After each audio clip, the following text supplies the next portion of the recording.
Have you ever found yourself speaking English with a weird hybrid accent when you go abroad?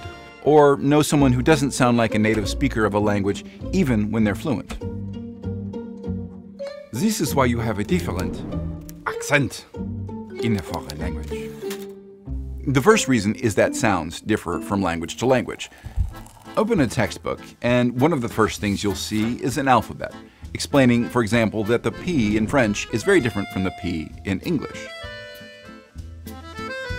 Hold the palm of your hand up in front of your mouth and say Paris in English. You'll feel a little puff of air on your hand.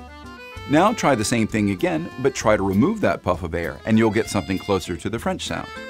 Paris. Learning about letters individually tells you very little about how they work when they come together.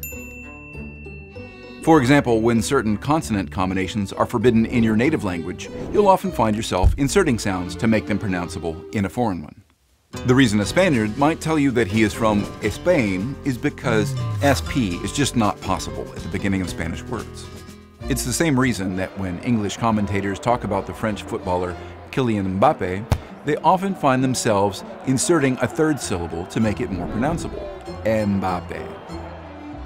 It's because in English, starting a word with an M and a B next to each other is just not done. So people find themselves subconsciously adapting words of a foreign language to fit the rules of their own. The next reason is stress. No, not that kind. It's where people put the emphasis on words. For example, all French words are stressed on the final syllable, usually with a higher pitch and greater volume. That's why French speakers will call the Texan city Houston instead of the English Houston. Meanwhile, English words often have a secondary stress in addition to the primary one.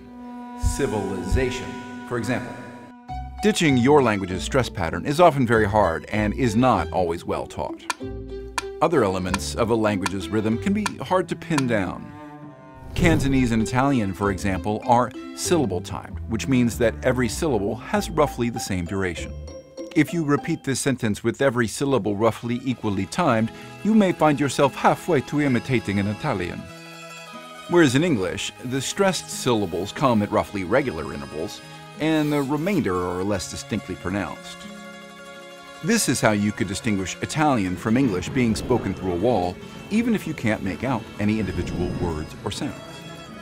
If pronunciation, stress, and rhythm were better taught, you might not find yourself speaking like this next time you go on holiday.